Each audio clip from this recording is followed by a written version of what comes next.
भारतीय पुरुष हॉकी की बात करें तो जहन में पहला नाम मेजर ध्यानचंद का आता है। उसके बाद इसी टीम द्वारा ओलंपिक में जीते उन लगातार 6 खिताबों का जिक्र होता है, जिसने इस खेल से देश को गौरवान्वित किया है। असल मायनों में भारत ने हॉकी को और हॉकी ने भारत को बहुत ही पसंद किया है। हॉकी के जादूगर कहे जाने वाले ध्यानचंद की बात की जाए तो लोगों ने यहाँ तक कह दिया था कि कहीं उनकी हॉकी स्टिक में चुंबक तो नहीं लगा है, और इसी वजह से वो गेंद को अपनी ओर खींच लेते हैं। उनकी काबिलियत और कौशल को देखकर आलोचक भी प्रशंसक बन जाते थे और हर कोई उनका दीवाना हो गया था। भारतीय मेंस हॉकी टीम में ऐसा ही एक खिलाड़ी और भी था, जिसने अपने देश की मिट्टी को खून और पसीना दिया और हॉकी में मिली जीत का बराबरी का हिस्सेदार भी रहा। उनका नाम है बलबीर सिंह दोसांझ, जिन्हें ज्यादातर लोग हॉकी खिलाड़ी बलबीर सिंह सीनियर के नाम से जानते हैं। अनोखा खेल, अनूठी तकनीक और बेहतरीन फिनिशिंग स्किल के हुनरमंद बलबीर सिंह सीनियर को बहुत सरल स्वभाव का माना जाता है। वे अब इस दुनिया में नहीं रहे। बीते 2 सप्ताह से अस्पताल में भर्ती इस हॉकी खिलाड़ी ने आज अंतिम सांस ली और हमें उनके करियर और जिंदगी पर गर्व है। 12 साल के नन्हे बलबीर सिंह ने बर्लिन 1936 में भारतीय मेंस हॉकी टीम को गोल्ड मेडल जीतते हुए देखा और तभी उनके सिर पर हॉकी खेलने की धुन सवार हो गई थी। 6 साल बाद वे अमृतसर चले गए, जहां भारतीय टीम के कोच हरबैल सिंह ने इन्हें परखा और वहां से इनकी हॉकी की कहानी शुरू हुई। बलबीर सिंह का ताल्लुक फ्रीडम फाइटर परिवार से था और इसके चलते उन्होंने अपने पिता को बहुत कम ही घर पर देखा।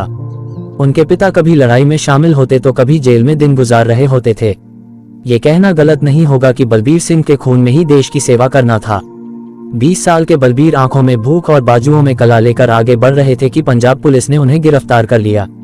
उन्हें गिरफ्तार किसी गलत वजह के लिए नहीं किया गया था। वे चाहते थे कि बलबीर उनकी टीम से खेलें। एक इंटरव्यू में बलबीर ने कहा, मेरे पिता और अंकल क्रांतिकारी थे और पुलिस ब्रिटिश की वफादार थी। ऐसे में मैं कैसे उनकी ओर से खेल सकता था। स्वतंत्रता के बाद पंजाब को बांट दिया गया और एक ही रात में बलबीर के साथी खिलाड़ी पाकिस्तान चले गए। ऐसे माहौल में जब पंजाब की जमीन पर गरीबी और भुखमरी छाई हुई थी, बलबीर सिंह दोसांझ के मन में गोल्ड जीतने का जुनून जन्म ले रहा था। सपनों को पूरा करना कभी भी किसी के लिए आसान नहीं होता है। बलबीर सिंह के साथ भी ऐसा ही हो रहा था। जब लंदन ओलंपिक 1948 में उनका नाम टॉप 39 मैन स्क्वाड में नहीं आया। ओलंपिक यानी 1952 तक बलबीर सिंह दोसांझ भारतीय पुरुष हॉकी टीम का एक अहम हिस्सा बन गए थे। इस दौरान केडी बाबू को हेलसिंकी ओलंपिक के लिए उपकप्तान बनाया गया था। उस साल बाबू भारत के लिए फ्लैग भी होस्ट कर रहे थे। आगे चलकर उन्होंने अपनी संस्मरण द गोल्डन हैट्रिक में लिखा, फिनलैंड को लैंड ऑफ मिडसमर नाइट्स कहा जाता है। पहली रात हमारे लिए बहुत खराब थी। खुली खिड़की की वजह से हम लोग सो नहीं पाए थे। अपने कमरों में दिन में हम सूरज की किरणों के विपरीत सोया करते थे और पर्दों को गिराकर कमरे में अंधेरा कर लिया करते थे। 1952 ओलंपिक गेम्स में बलबीर ने साबित कर दिया कि वह इस टीम की जान है और उन्होंने पूरी प्रतियोगिता में कुल 9 गोल दागे, जिसमें सेमीफाइनल और फाइनल में उन्होंने हैट्रिक भी लगा दी। उस समय बलबीर सिंह ने फाइनल में नीदरलैंड के खिलाफ 5 गोल किए थे और भारत वह मुकाबला 6 और 1 से जीता था। बलबीर की हॉकी स्टिक से निकले 5 गोल आज भी रिकॉर्ड की तरह स्थापित हैं और कोई भी खिलाड़ी ओलंपिक गेम्स के एक मुकाबले में इससे ज्यादा गोल दागने में असमर्थ रहा है। आज इस रिकॉर्ड को लगभग 70 साल हो गए हैं और आज भी यह रिकॉर्ड स्वर्गवासी बलबीर सिंह दोसांझ के नाम है। मेलबर्न 1956 में बलबीर सिंह को टीम का कप्तान चुना गया। हालांकि इस बार उन्होंने वह करिश्मा तो नहीं किया जिसकी वजह से वह जाने थे और उधम सिंह ने 15 गोल दागकर हॉकी के मैदान पर अपने नाम की छाप छोड़नी शुरू कर दी थी। इस दौरान बलबीर सिंह के दाएं हाथ में फ्रैक्चर हो गया था, लेकिन उन्होंने अपना पूरा जोर भारतीय टीम को फाइनल तक पहुंचाने में लगा दिया।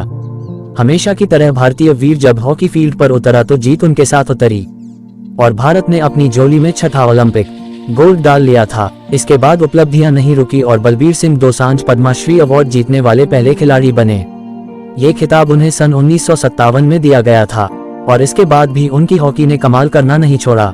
1958 एशियन गेम्स में भारत ने सिल्वर मेडल अपने नाम किया था। इसके बाद बलबीर सिंह ने कभी ही ओलंपिक गेम्स में बतौर खिलाड़ी हिस्सा नहीं लिया, लेकिन खेल से लगाव के कारण उन्होंने कोचिंग देने का फैसला किया। देखते ही देखते वह भारतीय पुरुष हॉकी टीम के सफल भी कोच बन गए थे। इसके बाद बलबीर सिंह ने अपने कोचिंग के कौशल से भारतीय टीम को 1971 वर्ल्ड कप में ब्रॉन्ज मेडल हासिल करने में मदद की। कहते हैं न कि खिलाड़ी को मेडल नहीं, गोल्ड मेडल ही संतुष्ट कर सकता है और बलबीर के साथ भी ऐसा ही हुआ। 1975 वर्ल्ड कप आ चुका था और इस दिग्गज ने इसमें भी टीम को गोल्ड मेडल दिलाने में कोई कसर नहीं छोड़ी। इसी बीच उनका नाम बलबीर सिंह दोसांझ से बलबीर सिंह सीनियर हो गया था। क्योंकि 1968 ओलंपिक गेम्स में 3 और बलबीर सिंह नाम के खिलाड़ी भारतीय टीम का हिस्सा बन गए थे और इस टीम ने ब्रॉन्ज मेडल भी जीता था। देश और खेल से इतनी मोहब्बत थी कि इस दिग्गज ने 1962 में चीन के खिलाफ जंग के दौरान अपने गोल्ड मेडल की नीलामी कर अपने देश की मदद की। बलबीर सिंह सीनियर एक पारिवारिक जीवन व्यतीत कर रहे थे जिसमें उनकी सुपुत्री सुशबीर और पुत्र कबीर शामिल हैं। तो दोस्तों, ये थी कहानी बलबीर सिंह सीनियर की कि कैसे उन्होंने अपनी मेहनत और अपने ऊपर आत्मविश्वास रखकर इस देश का मान सम्मान पूरे विश्व में बढ़ाया।